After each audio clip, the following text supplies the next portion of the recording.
So I want to talk about the TikTok ban and kind of give you my interpretation of what I think is going on. And I get fooled a lot. I have to be honest that I'm not right all the time.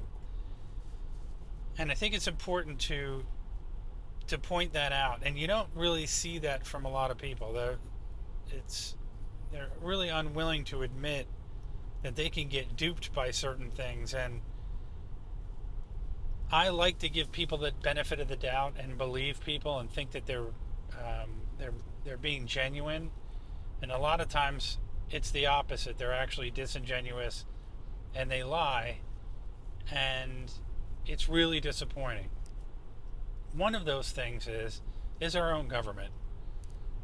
Now, I know a lot of you is like, well, why would you ever believe your own government? Well, I really don't ever believe my own government. However, when it came to this TikTok thing, I thought, well, when they say that TikTok is a Chinese spy app and it has to be banned because the Chinese are bad, it kind of makes sense, right? I mean, China is pretty much an enemy of the United States. I mean, they've funded BLM, they've funded all the riots that were going on during the Trump administration. I mean, Beijing has a lot to do with Antifa and riots and all of that kind of stuff that's going on because it's a way for China, the CCP, to disrupt America. It's good for China. So, is TikTok a way for them to kind of do that same thing with America? Is to sort of tear it apart? Yeah, it totally makes sense. Well, the Wall Street Journal and a couple of other journalists, including Glenn Greenwald, made a really, really excellent point about this whole thing with the banning of TikTok. And that the point was that this bill has been going on for 4 years, and all of a sudden, within the last 4 weeks, every senator or every House rep voted, and almost all, except for a chosen few, which are, like Matt Gaetz, for example, who should be the next president. All of a sudden, they voted to ban TikTok in the last 4 weeks. And it's like, well, what is this all about? Like, is it because TikTok is really a danger to national security? Or is it something else? And the Wall Street Journal did this article and basically said, look, the real reason this is taking place is that Israel is not happy with the fact that there is overwhelming support for the Palestinians on TikTok and underwhelming support for Israel for what's going on in Gaza. And you have to understand a little bit more about, and I just did a video on YouTube, and the reason so many people are leaving, and there's this huge mass exodus of people leaving YouTube because they're frustrated of policies and algorithms and everything else, and also the control that the state has over social media and shutting down people who don't agree or essentially tell the truth. If the government doesn't, it's a way of the government circumventing the First Amendment and shutting people down that they don't like or don't like what they say.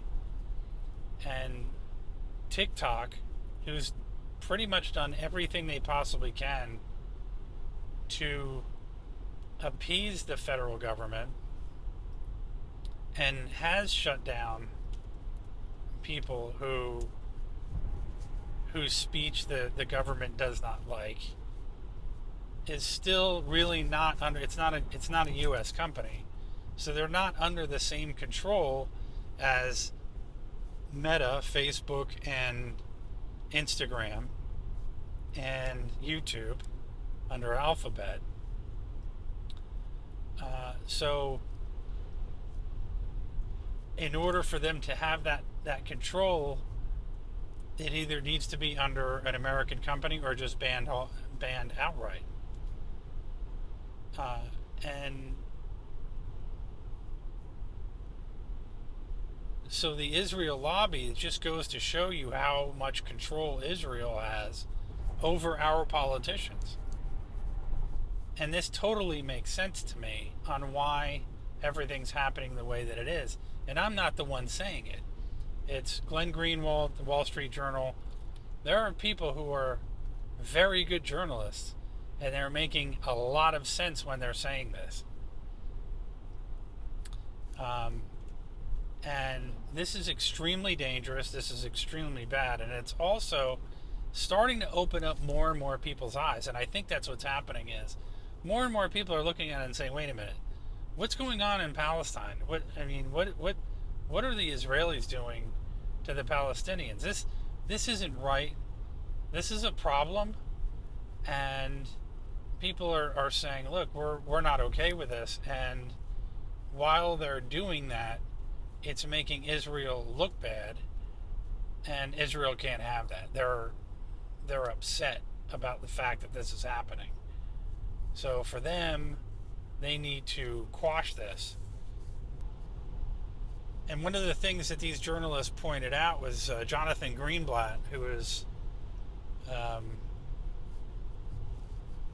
from the Anti-Defamation League, the ADL. Back in December in 2023, it was on MSNBC, one of the state-controlled networks, talking about the fact that TikTok has to be dealt with because TikTok is, quote, anti-Semitic. So anytime you have a problem with what Israel is doing, or you point out that there's something that you say or you think is not right, you're automatically labeled as anti-Semitic. And this is a strategy used, and it's been used for many, many decades, in order to shut people up by calling them either anti-Italian. That's when it started back in the mafia days, or anti-this or anti-that, and now it's anti-Semitic, in order to shut you up.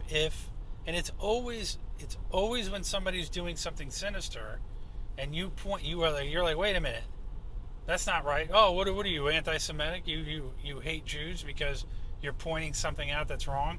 They're pointing out what Israel is doing is wrong, so you're automatically anti-Semitic. And that's what that's how the strategy works. And meanwhile, Mika Brzezinski, whose background one day I'll get into in another video, is saying, "Yup, every time Greenblatt's talking about we got to do something about TikTok and this and that and the TikTok," Mika Brzezinski's like, "Yup, yup, yeah." Let's be frank about it. We've been on this show. We've talked about Instagram. We've talked about Twitter or X, and you've seen my back and forth with Elon Musk. But we need to talk about TikTok. TikTok, if you will, it is the 24/7 news channel of so many of our young people, and it's like Al Jazeera on steroids, amplifying and intensifying the anti-Semitism and the anti-Zionism with no repercussions. I've got to ask, Joe, like there's been a lot of lamentations about the fact that TikTok's ownership is Chinese, but you know what? Oracle owns 10% of the company. General Atlantic owns a piece of the company. Our friends at Sequoia Capital own a piece of the company. So does Sequoia and General Atlantic, does Oracle want to be responsible for spreading anti-Zionism and anti-Semitism? It's time to talk about TikTok. And I think we need members. And so this whole thing right now with TikTok is it's disingenuous. It's completely shady. And I think everybody's starting to understand that what's going on with Israel and Palestine is not good. And when the support is skewed towards the Palestinians on TikTok, that becomes a problem, and that is why they are these. And this is another thing that's freaky and scary. Is think about how many politicians are in the back pockets of Israel. Instead of paying attention to, like, wait a minute, there are a lot of other problems that we could be dealing with right now, like all of the fentanyl that's coming in from China, all of the illegal weapons that are coming in from China, and there's a lot of them. All these illegal pieces of metal that come in from China that turn Glock handguns into automatic machine guns, they come from China. Like there's so much, and then all the money that comes in from China that supports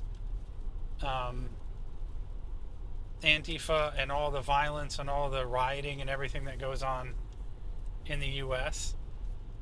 That none of that's being paid attention to or discussed or talked about. But TikTok all of a sudden is a problem. And it's also a violation of free speech of America. It's by taking away TikTok. And then the other thing too is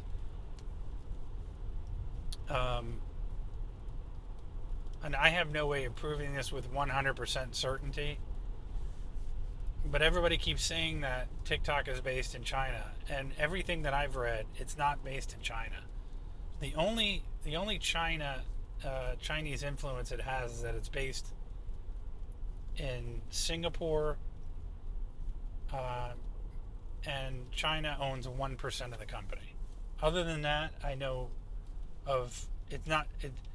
First of all, TikTok denies, and I think that it could be proven that they're lying. I don't know, but they absolutely deny that they're based in China at all. And the Carlyle Group happens to be some of the investors. I mean, they're Australian investors. They have both their headquarters. One of their headquarters is in L.A., and I think another one's in Australia. And there's just 1% of China ownership, and you have to have that in order to either be able to do business in China or something. But the fact that it's this Chinese company spying on America and collecting America's information, the Chinese can get the Americans' information and buy it on any market in 2 minutes. Like, it's super easy for the Chinese to buy all of our data. I mean, they could buy all of our data from Facebook and Meta if they wanted to. So the fact that the argument being made of shutting them down is because they're taking or stealing Americans' information is just, I do not buy that at all. I think that's a BS excuse. I think the real reason is that Israel is pissed off that people are talking shit about them. They don't like it, and they're telling the Americans, American politicians, if you want our money and if you want our support, you're going to take TikTok down, or that's the end of you. And I think that's what's happening. So let me know what you think. It's not about China. I think it's about Israel. What do you think? Do you think do you really think it's a threat? Do you believe our politicians on all of a sudden everybody's getting together? We're all doing good now for America. I mean, do you really believe that? Or do you think that this is really about Israel and Palestine? Let me know what you think in the comment section. Once again, I appreciate you watching. Be sure to subscribe if it's your first time here. And also like the video, that's helpful. And follow me on Rumble, because YouTube sucks. Go to rumble.com/Dennis Hendrickson and follow me there. You can also find me on the Twitter at Den, D-E-N Hendrickson, Den Hendrickson. And we'll see you guys in the next video.